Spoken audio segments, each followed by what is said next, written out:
Shalom, selamat malam Bapak Ibu yang dikasihi Tuhan. Selamat berjumpa kembali dalam program My Way, satu program renungan singkat yang akan memberkati kita sebelum kita beristirahat tidur malam hari ini. Dan malam hari ini kita akan membahas tentang karunia untuk mengadakan mujizat. Yang kita baca ayatnya di dalam 1 Korintus 12 ayat 10 bagian A. Kepada yang seorang roh memberikan kuasa untuk mengadakan mujizat. Jadi ada kuasa yang diberikan oleh roh Allah supaya manusia yang dipakai oleh Tuhan, oleh roh Allah, dikuasai oleh roh Allah, bisa melakukan suatu mujizat. Apa itu karunia mujizat? Karunia mujizat adalah pernyataan dari kuasa Tuhan, di mana karunia mujizat ini merupakan tanda kehadiran dan kuasa Allah yang dahsyat, dan seringkali hal ini terjadi untuk membangkitkan kepercayaan bagi setiap orang, sehingga setiap orang yang menyaksikan mujizat dari Tuhan akan diberkati dan iman mereka bertumbuh, dan satu bukti bahwa Allah menyertai orang-orang yang dipakai, hamba-hamba yang dipakai Tuhan untuk melakukan satu mujizat. Dalam bahasa Yunani, mujizat adalah dunamis, dan dalam bahasa Inggris, kata ini adalah dynamite, dan dalam bahasa Indonesia menjadi kata-kata dinamit yang adalah bahan peledak. Dinamit mengandung bahan atau tenaga yang sangat luar biasa, yang biasa dipakai untuk memecahkan gunung batu besar, meruntuhkan bangunan-bangunan, dan untuk maksud yang lain.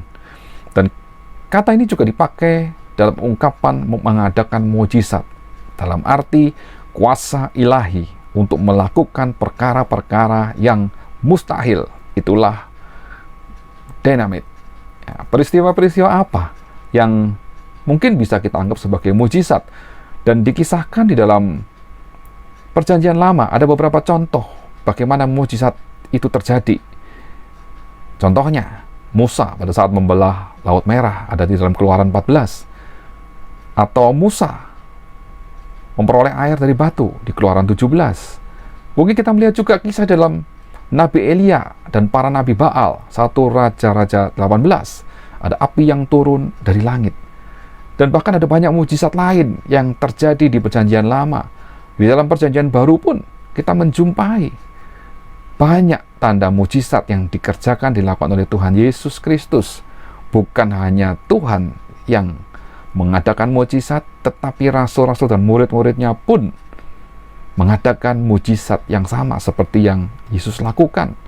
Seperti Rasul Paulus, meskipun digigit oleh ular, Rasul Paulus tidak keracunan. Ada di dalam Kisah Para Rasul 28 ayat 5. Dan mungkin dalam era saat ini, beberapa tahun yang lalu atau bahkan tahun-tahun terakhir, ada banyak KKR kesembuhan ilahi yang diadakan oleh hamba-hamba Tuhan yang memiliki karunia untuk mengadakan mujizat, di mana ada orang yang sakit disembuhkan. Bahkan ada pertobatan yang tiba-tiba terjadi dari seorang yang tidak percaya Tuhan. Bahkan ada perubahan total dari pikiran-pikiran orang-orang yang berwenang untuk melakukan sesuatu.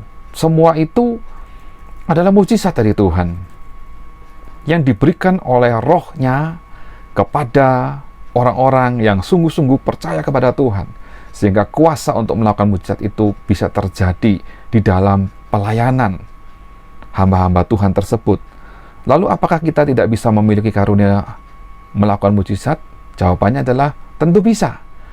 Siapapun, saudara, bapak, ibu, saudara, saya, jika kita ingin memperoleh karunia mujizat ini, maka kita harus hidup dekat dengan Tuhan. Kita harus memiliki hubungan yang intim dengan Tuhan Yesus, memiliki iman yang penuh percaya kepada Tuhan Yesus. Bahkan di dalam keseharian hidup kita, kita benar-benar mempraktekkan iman percaya kita kepada Tuhan. Mulai dari hal yang kecil sekalipun, kita percaya bahwa Tuhan sanggup untuk melakukan mujizat. Bahkan kita harus memiliki kepekaan terhadap dorongan-dorongan dan pimpinan dari Tuhan Yesus, supaya kita mengalami kuasa Tuhan yang ajaib. Karena kuasa mujizat ini menuntut iman yang aktif dan kasih kepada sesama, sehingga kita harus terus-menerus bergerak melakukan pelayanan kepada Tuhan dan tidak henti-hentinya berdoa, syafaat, karena semua ini butuh proses dan komunikasi dengan Roh Kudus yang memberikan kuasa kepada setiap orang yang mengasihi Tuhan, yang sungguh-sungguh percaya, yang mau melakukan apa yang disuruh oleh Roh Kudus. Dan inilah kepekaan terhadap pimpinan Roh Kudus. Saat Roh Kudus memimpin kita untuk menumpangkan tangan, lalu kita berdoa atas orang sakit, dan kita percaya kuasa Tuhan akan disalurkan, kuasa Tuhan akan terjadi, mujizat Tuhan akan terjadi, kuasa kesembuhan itu terjadi. Maka saat kesembuhan itu terjadi, mujizat itu terjadi, maka semua itu adalah karya Roh Kudus, kuasa dari Roh Kudus yang disalurkan melalui pelayanan kita untuk mengadakan mujizat. Jangan kita sombong, jangan kita meninggikan diri. Semua itu adalah anugerah, dan kita terus makin mengasah kuasa untuk melakukan mujizat ini di dalam banyak hal. Saat kita membutuhkan pertolongan Tuhan, ada orang yang tidak memiliki jalan keluar terhadap permasalahan dalam hidupnya, kita juga berdoa supaya mujizat Tuhan terjadi, ada jalan terbuka, berkat Tuhan mengalir. Saat itu terjadi, maka kita melihat mujizat Allah terjadi dalam kehidupan setiap orang-orang yang sungguh-sungguh percaya kepada Tuhan. Dan itulah karunia mujizat yang disediakan oleh Roh Kudus buat setiap orang yang percaya. Mari kita mengatakan amin. Kita percaya dan kita mau hidup dekat dengan Roh Kudus, hidup dekat dengan Tuhan. Kita mau mempraktekkan pelayanan kasih kepada sesama, dan kita akan melihat bagaimana Tuhan bekerja melalui hidup kita. Ini berkat Tuhan buat kita semua. Janji Tuhan buat kita semua. Semua akan bisa mengalami karunia, kuasa untuk melakukan mujizat. Ini berkat Tuhan malam hari ini. Selamat beristirahat, selamat tidur. Tuhan Yesus memberkati kita semua. Haleluya. Amin.